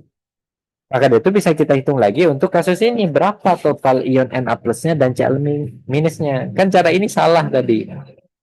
Maka kita perbarui caranya menggunakan cara yang tadi. Gitu. Oke. Oke, pertama-tama saya hitung Ibu. Untuk ion Na plusnya dulu. Berarti yang hijau nih. Nah, kalau saya fokus sama yang hijau, coba perhatikan kursor yang saya arahkan. Ini kan di titik sudut. 1, 2, 3, 4, 5, 6, 7, 8. Ada 8 atom yang terletak pada titik sudut. Kalau dia terletak di titik sudut, kontribusinya adalah 1/8. Ada 8 atom yang terletak di titik sudut, masing-masing kontribusinya 1/8. Oke, sudah. Sekarang perhatikan ini, Bu. Ini ada di muka atau ada di bidang. Ada 6 ternyata di bidang. Ini di depan, ini di belakang, ini di kanan, ini di kiri, ini di bawah, ini di atas. Jadi ada 6 ion Na plus yang terletak pada bidang. Bidang itu kontribusinya setengah. Sehingga ini kalau saya total jadi 4. Jadi sebenarnya ion Na plusnya ada 4. 4 ion di dalam. Gitu. Kalau ngitung pakai cara tadi 13 kebanyakan. Ya, sebenarnya cuma 4 gitu ya. Karena tidak seluruh atom ini masuk ke dalam kisi kristal. Gitu. Sekarang saya hitung ion. Sorry. Yang besar itu Cl- ya Bu. Anion ya. Oke, jadi ini anion jadinya, Cl- ya. Sekarang saya hitung kationnya, Bu, yang kecil. Coba Bu sini fokus sama ini. Ini kan posisinya ada di rusuk nih ya. 1, 2, 3, 4. Ini juga rusuk. 5, 6, 7, 8. Ini juga rusuk. 9, 10, 11, 12. Ada 12 yang dirusuk. Di rusuk itu kontribusinya adalah 1/4. Ditambah satu lagi yang ada di dalam kandungan ini. Ini kontribusinya 1. Jadi ada satu atom yang kontribusinya 1. Totalnya juga 4. 4 ion. Jadi total senyawa NaCl yang ada di dalam uh, unit sel tersebut ada empat senyawa gitu ya. Jadi total kation dan total anionnya sekarang sudah sama, valid perhitungan kita gitu ya Bu ya. Nah, coba dengan cara yang sama ya Bu Zini terapkan ke sini nih. Terapkan ke sini. CaF2.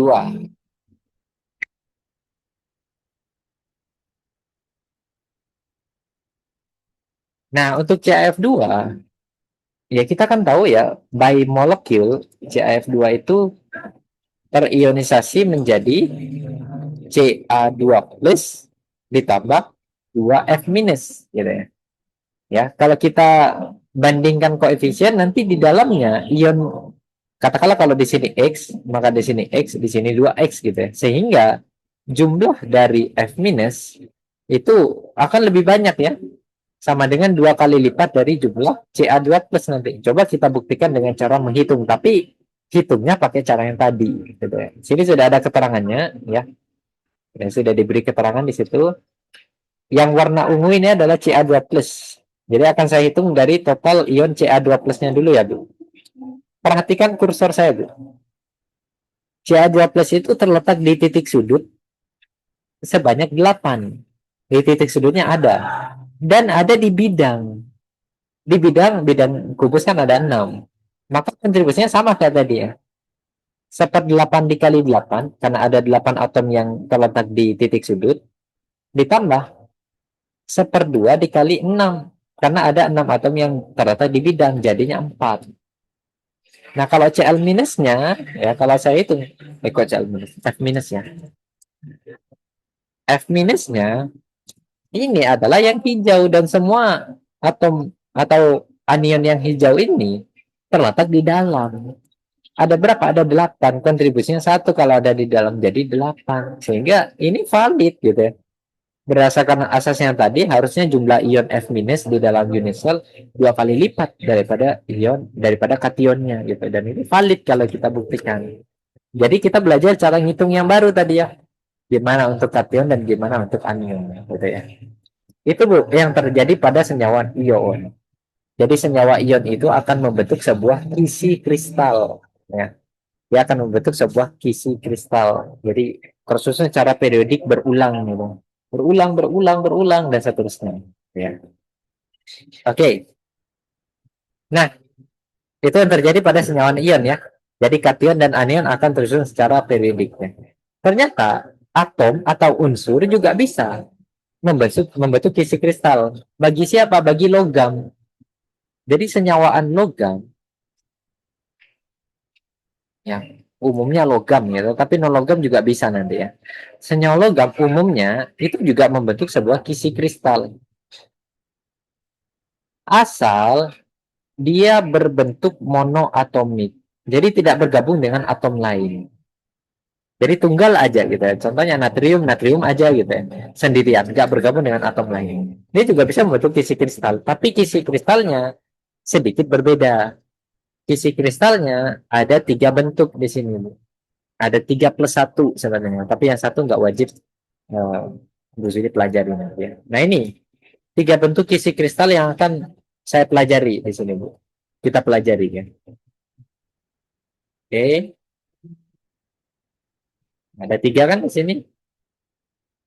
Saya perbesar dulu. Oke, pertama ini ada simple cubic, kubus sederhana. Oke, kubus sederhana ya bentuknya seperti ini. Ada sebuah kubus, ya ini kubus sederhana ya. Ada sebuah kubus yang di masing-masing titik sudutnya diisi oleh atom. Kemudian ada jenis yang kedua FCC, face centered cubic atau kubus berpusat muka, ya. FCC. Kemudian ada BCC, body centered cubic atau kubus berpusat badan. Bedanya apa?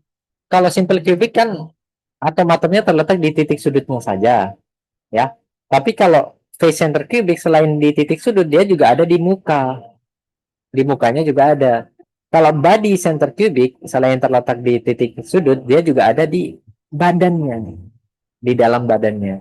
Dan terakhir ini tidak wajib ya ada bentuk hexagonal close package ya. Hexagonal close package atau struktur heksagonal tertutup dan rapat gitu ya. Tentunya adalah sebagaimana berikut gitu ya.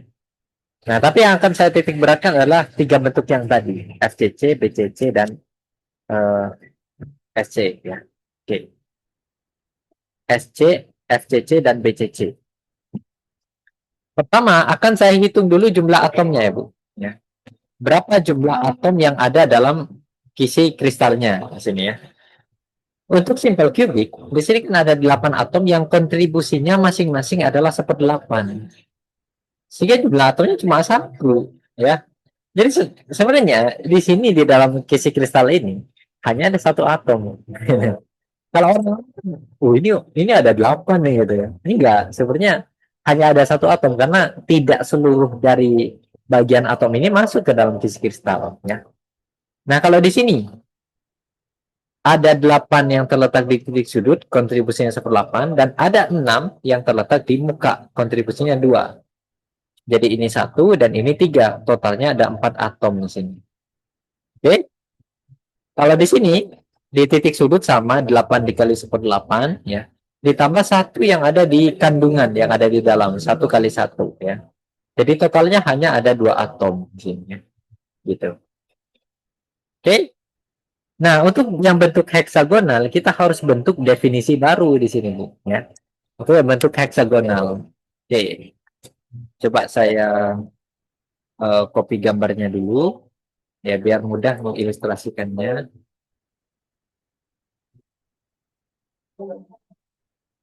Oke, sebentar. Ya, sambil nunggu azan ya, Bu.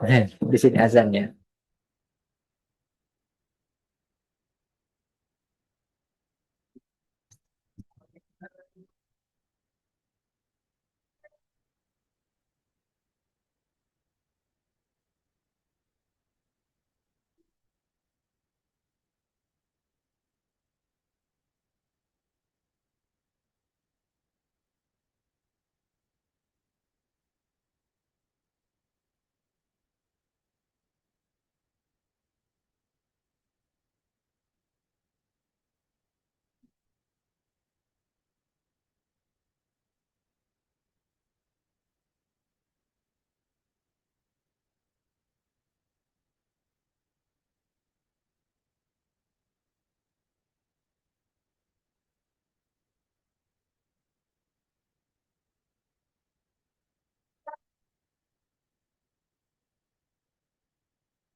Oke, baik, saya lanjutkan ya, Bu.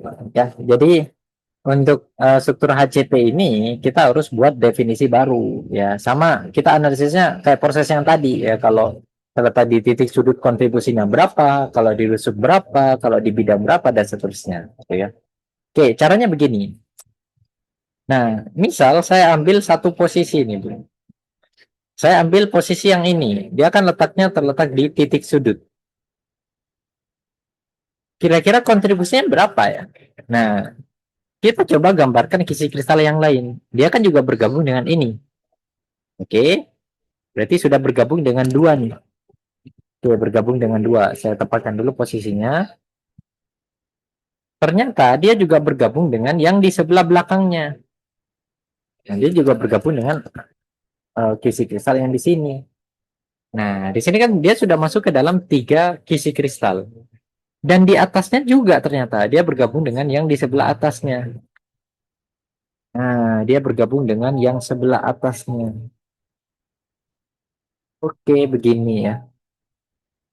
Jadi sebenarnya di dalam satu kisi kristal, ya kalau saya lihat yang ini saja, ya dia kan terletak di titik sudut tadi. Dia terkontribusi di dalam 6 unit sel yang lain, sehingga kontribusinya hanya 1/6 saja, gitu ya. Berikutnya, kalau dia terletak di bidang, dirusuk dulu. Mana yang dirusuk ya? Yang terletak di rusuk adalah yang ini ya. Yang terletak di rusuk, mana ini yang dirusuk? Oh, enggak ada ya? Enggak ada yang dirusuk ya. Tiga ini di dalam dan satu ini di, nah ini mungkin ya, ini di bidang. Nah, kalau dia terletak di bidang, kan kontribusi dia cuma di dua unit sel, di bidang dia dan di bidang atasnya. Nah, gini kan? Maka kalau dia terletak di bidang, kontribusinya adalah setengah. Sehingga kalau saya ngitung dengan aturan yang tadi, gitu ya, sebenarnya di titik sudut di sini ada 6 kali 2 ada 12. Ya. Karena ada 12, dan kontribusinya masing-masing 1/6, jadi 12 dikali 1/6. Ditambah sama ada yang di bidang ini. Ada dua yang di bidang, dikali setengah. Ditambah sama ada yang di dalam tuh tiga. Tiga dikali satu ya.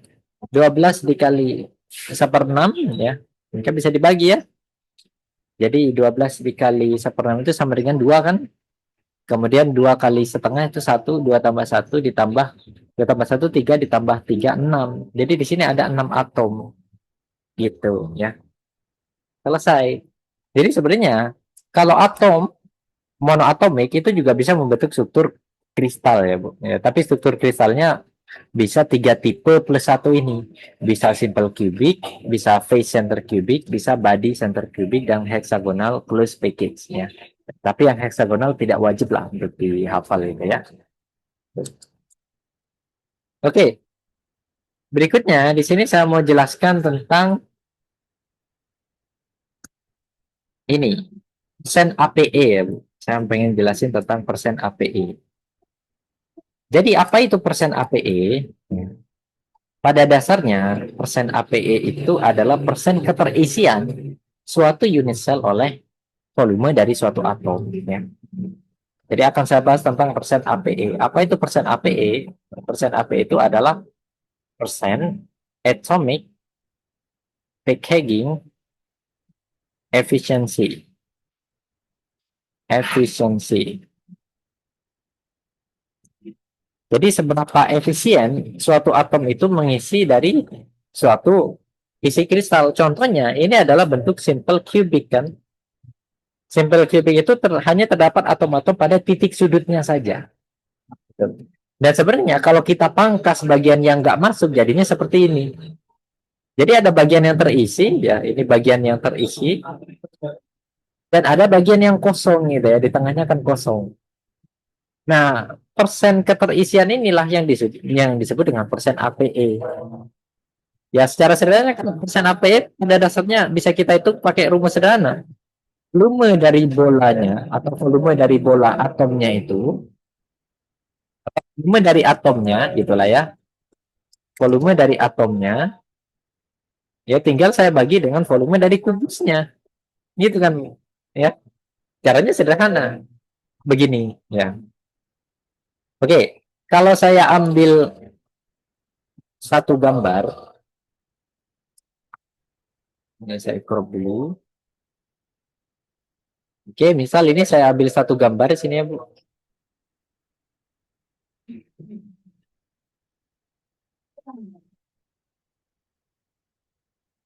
Oke, ini gambar dari simple cubic, gitu ya. Volume dari atom bisa saya hitung menggunakan rumus bola. Gitu. Kenapa menggunakan rumus bola? Soalnya asumsinya atom itu berbentuk bola, gitu ya.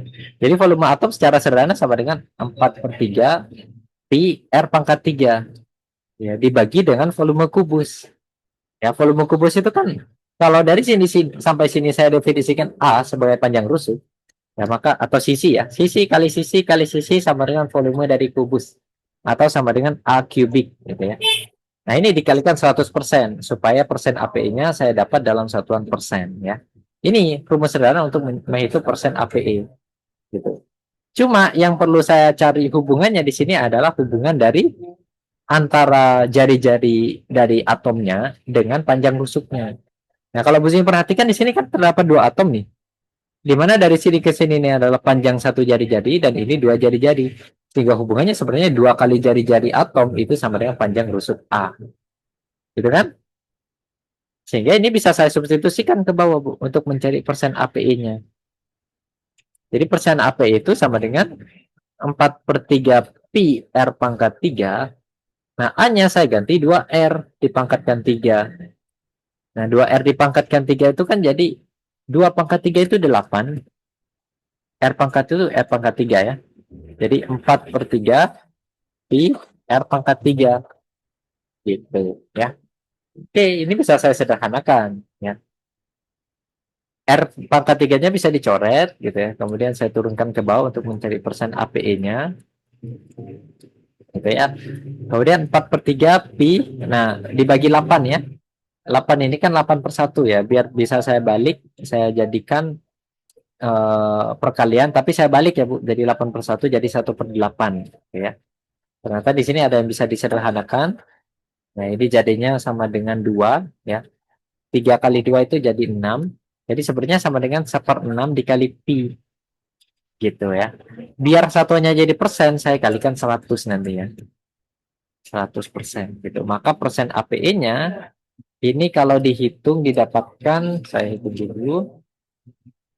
Ya, di sini kalau pakai kalkulator, di kalkulator itu jangan pakai 3,14 ya. Jadi ada tombol sendiri untuk pi itu di daerah pangkat eksponensial. Kalau di kalkulator Buzun itu tulisannya EXP ya. Itu kan berwarna kuning. Jadi cara mengaktifkannya tinggal ditekan shift dulu terus angka pi-nya ditekan gitu ya. Tinggal dibagi sama 6 terus dikali sama 100 gitu. Maka hasilnya sekitar 52,35%. Inilah persen APE dari bentuk simple cubic. Gitu ya. Jadi di sini sebenarnya tidak seluruh dari kubusnya terisi. Kalau terisi kan 100% gitu. Ternyata persen keterisiannya hanya 52,4 lah ya sekitar kalau saya bulatkan ya. 52,4% gitu. Persen kekosongannya berarti sekitar 47,6% gitu. Ya. Jadi tidak seluruhnya terisi. Gitu. Sekarang saya mau coba cari persen APE untuk struktur yang lain ya, Bu. Nah, ini misal untuk BCC. Nah, untuk BCC, ya, saya rubah dulu bentuknya ke BCC. Nah, ini kan BCC ya. Untuk body center cubic, persen APE-nya sama, ya. Persen APE-nya rumusnya sama. yaitu volume dari atom dibagi volume dari kubus. Cuma ada perbedaan di sini. Ya nggak sama juga kan. Nggak sama berarti. Perbedaannya, kalau tadi simple cubic ada berapa atom ya yang ada di sini kan cuma satu atom. Simple cubic tadi satu atom, tapi kalau body center cubic ada dua atom di sini. Artinya volume dari atomnya harus saya kalikan dua di sini, Bu. Karena atomnya ada dua, gitu. Itu perbedaannya hanya ada di situ ya. Dikali 100% nanti. Dan perbedaan yang lain, sekarang saya tidak bisa lagi ambil hubungan di sini, Bu. Ya, tidak bisa saya ambil hubungan di sini. Kenapa? Karena antara atom yang ini dengan yang ini sudah tidak bersentuhan. Yang bersentuhan itu yang mana? Yang bersentuhan itu adalah garis dari sini menuju ujung sini. Ya. Kalau di geometri ini namanya diagonal ya. Diagonal kan ada dua, diagonal bidang dan diagonal ruang. Nah, dalam kasus ini adalah diagonal ruang gitu. Ternyata panjang diagonal ruang ini kalau misal ini saya anggap A, diagonal ruang itu akar 3A gitu ya. Ternyata ini sama dengan diagonal ruang ini ya. Dan kalau saya tadi garis di dalam diagonal ruang ini, ya, kalau masih di gambar yang sama gitu ya, itu kan terdapat tiga atom di dalamnya. Di tengahnya ada atom, di sini juga ada atom, di sini juga ada atom. Kira-kira berapa kali jari-jari di sini ya, Bu? Satu, dua, tiga, empat. Ada empat jari-jari. Sehingga hubungannya di sini sama dengan empat kali jari-jari, gitu Bu. Ya. Nah, kalau saya mau definisikan A itu apa? Berarti A sama dengan 4 dibagi akar 3 dikali dengan R. Gitu ya. Apa tujuannya untuk mendapat persamaan? Ini penting persamaan ini. Korelasi ini penting untuk mencari APE nanti. Karena volume dari atom itu dianggap bola, sederhananya kan 4 per 3 dikali pi R pangkat 3. Oke, sederhana ini kan. Nah, tapi yang bawah ini kan A pangkat 3. Nah, A-nya perlu saya definisikan di sini, Bu. Ya, perlu saya definisikan ya. 2 kali 4 kan jadi 8 biar saya sederhanakan ya. Pi R pangkat 3. Nah, yang bawah ini saya pangkatin 4 per akar 3 dikali R dipangkatkan sama 3 gitu ya. Nah, ini saya kerjakan satu persatu ya, Bu. Oke. Ini tetap yang atas 8 per 3. Pi R pangkat 3 ya. Kalau yang bawah, ini saya harus hitung. 4 pangkat 3, 4 pangkat 3 itu 64 ya, Bu. Terus akar 3 pangkat 3 itu 3 akar 3 ya. Kemudian R dipangkatkan 3 itu tetap R pangkat 3. Terus ini bisa saya coret-coret. Seret gitu ya. Hilang ya. Terus caranya sama kayak tadi. Ya, persen APE-nya ya saya balik gitu ya, Bu. Jadi 8 per 3 pi saya kalikan dengan 3 akar 3 per 64 ya. Nanti jangan lupa dikalikan 100 gitu ya. Oh, ternyata ada yang bisa disederhanakan di sini. Ya. Tiganya bisa hilang di sini. Kemudian 8 dengan 64 ya, di 64 dibagi 8 itu kan sama dengan 8 ya. Jadi secara sederhana di sini ya sisa apa? Persen API-nya sama dengan akar 3 per 8 dikali dengan pi. Jangan lupa dikalikan 100% ya. Nah, coba Bu sini sambil aplikasikan kalkulatornya. Coba ini dihitung hasilnya berapa ya? Itu sama pi. Terus dikali sama 100% ya. Ternyata saya dapatnya sekitar 68,0174%. Inilah persen keterisiannya. Gitu ya. Nah, sekarang ini tugas untuk Bu Zuni. Ya, silahkan coba dikerjakan. Ya. Saya mau Bu Zuni hitung persen ATE untuk ini, Bu.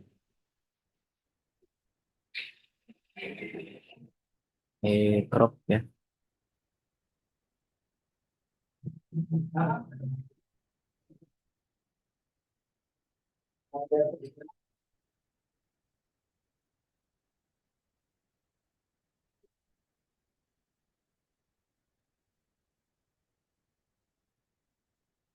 Nah, untuk ini ya, Bu, untuk FCC ya. Nah, sekarang beda lagi untuk FCC ya, Bu. Di dalam FCC, tadi kan kita hitung di sini terdapat 4 atom. Maka rumusnya jadi berbeda di sini.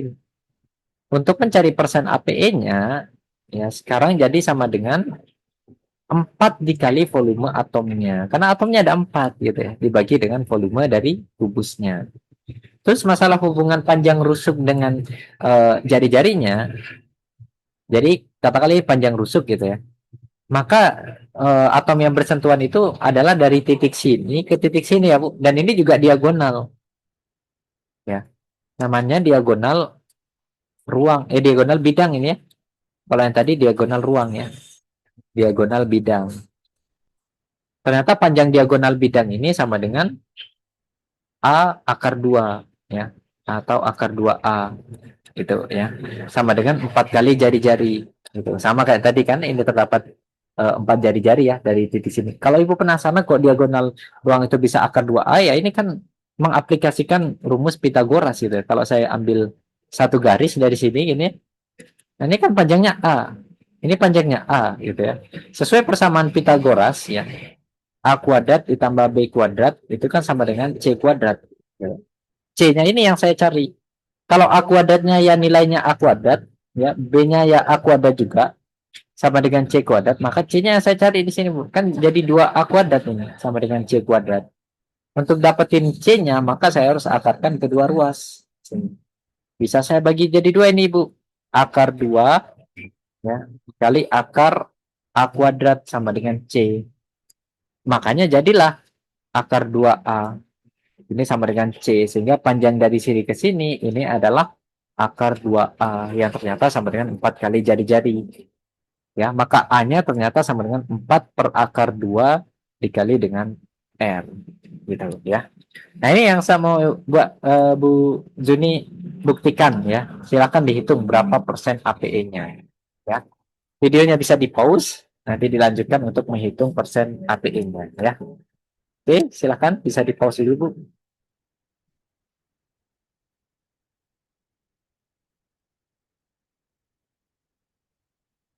Oke, intinya kalau nanti dihitung ya, FCC ini adalah eh, apa bentuk yang persen API-nya paling tinggi. Tadi kan kalau simple cubic hanya sekitar setengah persennya, 50%-nya ya, 52,4. Kalau BCC itu kan 68 ya.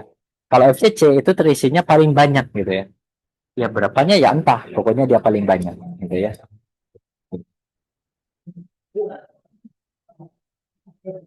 Oke, berikutnya, ini tergeser ya, terpaksa tergeser ya. Saya mau tunjukkan sebuah tabel periodik, Bu. Tapi ini bukan tabel periodik biasa ya. Di mana ternyata di dalam tabel periodik ini ya disusun informasi atom itu kalau berbentuk tunggal, kalau berbentuk monoatomik, dia akan berbentuk apa? Apakah BCC, apakah FCC, apakah HCP? Itu sudah tersusun di sini ya. Ya, rata-rata memang BCC dan FCC gitu ya. Contohnya natrium itu BCC, kalsium itu FCC dan lain sebagainya ya. Tergantung struktur yang tadi gitu ya. Oke, ya. Kemudian kembali lagi ke struktur senyawa ion ya. Tadi kan yang membentuk kisi kristal itu ada dua. Bisa senyawa ion, dia akan membentuk kation dan anion yang berada dalam satu kristal. Bisa juga unsur monoatomik. Ya, kalau unsur monoatomik kan tipenya jelas ya. Kalau nggak simple cubic, ya berarti berbentuk BCC atau FCC atau HCP di kasus yang sempit gitu ya. Nah, kalau senyawa ion gimana nanti ya? Kalau senyawa ion bentuknya kayak apa? Ternyata ada aturannya juga. Nah, untuk senyawa ion aturannya seperti ini Bu, ternyata. Untuk senyawa ion. Ini yang Bu Juni harus hafalkan bentuknya nanti ya. Nah, untuk senyawa ion terbentuk seperti ini. Nah, ini untuk kisi kristal dari senyawaan ion. Kisi kristal dari senyawaan ion. Jadi ternyata bentuknya tuh sesuai tipe, bisa tipe NaCl, bisa tipe CsCl, bisa tipe CaF2 dan seterusnya. Bisa tipe ZNS, bisa tipe rutil, bisa tipe CDI2 itu ya. Ya umumnya nggak banyak gitu ya. Tapi yang paling terkenal seperti ini, seperti tipe peluruhan radioaktif kan ada deret uranium sama deret thorium. yang sama-sama berakhiran di timbal gitu ya. Tapi sebenarnya masih masih banyak deret lain. Tapi yang paling terkenal adalah dua deret itu. Cuma untuk kisi kristal tipenya itu ada yang tipe NaCl. Maksud saya begini, nanti ada kisi kristal NaCl ya, kok NaCl, KCl, kalium klorida, itu struktur kristalnya bakalan mirip seperti ini, Bu, sama persis, plek ketip plek NaCl. Maka dalam kalimat soalnya nanti bilang gini, senyawa ion KCl terbentuk sebagaimana struktur tipe kristal NaCl. Berarti kan mengasumsikan siswa atau pengerja soal harus hafal semua tipe kisi kristal. Ya, yang paling terkemuka ada 6 di sini ya. Silakan di sini bisa hafalkan ini bentuknya ya. Bisa dihafalkan bentuknya seperti apa, NaCl, CSCl seperti apa, CF2 seperti apa, dan seterusnya. Ya. Dan tugas untuk Bu Zini adalah menghitung berapa total kation dan berapa total anion dalam seluruh tipe kristal ini. Ya, tadi kan saya sudah contohkan untuk NaCl, ternyata ion Na plusnya ada 4, ion Cl minusnya ada 4 ya. Nah, ini tugas untuk Bu Zini, ya silakan nanti bisa dikumpulkan. Tentukan total kation dan total anion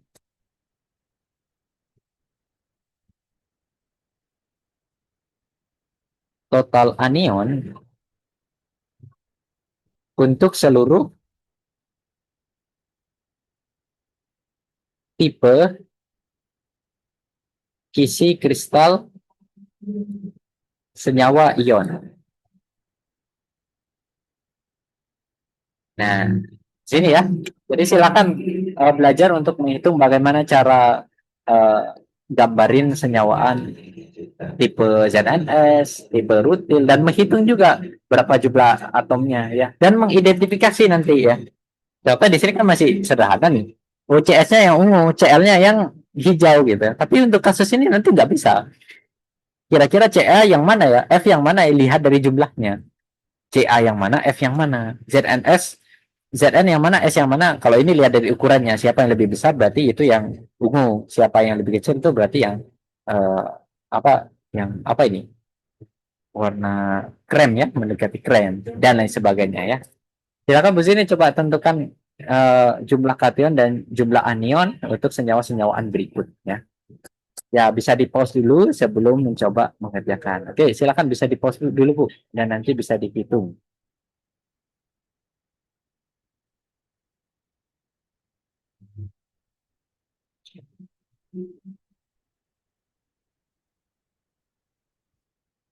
Nah, oke. Nah, kalau sudah ya, ini juga PR untuk pertemuan berikutnya ya. Kamu di sini belajar untuk menggambar kisi kristal ya.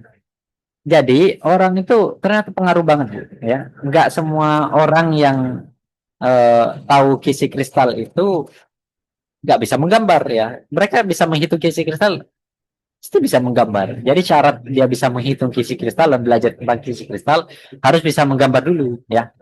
Jadi contoh di sini ada struktur kristal pirolusik MnO2 katanya memiliki struktur tipe kristal rutil. Rutil ada dua jenis, bebas mau pilih yang mana Bu, TiO2 atau CDI2. Bebas mau digambarin dalam bentuk ini juga boleh gitu ya. Coba gambarin untuk MnO2 gitu ya. Dan tentukan jumlah atom per kisinya. Masalah bilangan koordinasinya silahkan dilompati dulu ya. Nanti saya akan bahas di pertemuan berikutnya gitu ya. Dan ini juga PR untuk pertemuan berikutnya ya. Saya mau Bu Zuni menghafal energi kisi ya. Ya, sebelum ke pertemuan berikutnya coba siklus ini dihafal dulu karena siklus ini nanti bisa diterapkan ke berbagai macam persamaan. Contoh, di sini adalah energi kisi dari pembentukan senyawa ion FeO, Fe2+ dan O2-. Saya minta dihafalkan proses-prosesnya saja ya, Bu. Contoh, uh, dalam membentuk FeO ini entalpi apa saja yang terlibat. Yang pertama ada entalpi pembentukan standar, kemudian sublimasi dari logam Fe-nya, kemudian pemutusan ikatan atom oksigennya, dan ada energi ionisasi pertama dan kedua, ada afinitas elektron, dan ada energi kisi gitu ya. Ini saja siklus Born-Haber ini ya. Nggak perlu dihafal, yang penting minimal baca-baca atau ingat-ingat gitu ya, karena di pertemuan berikutnya saya akan banyak membahas tentang soal ini, gitu ya. Oke, ada beberapa PR yang tadi saya berikan ya, harap Bu Siti bisa mengerjakan dan nanti bisa ditunjukkan kepada saya, bisa lewat WhatsApp atau lewat pertemuan secara luringnya nanti ya. Oke, itu saja mungkin Bu Siti yang bisa saya sampaikan di pertemuan luring melalui video pembelajaran kali ini ya. Tidak banyak yang bisa saya sampaikan ya, bulan puasa juga.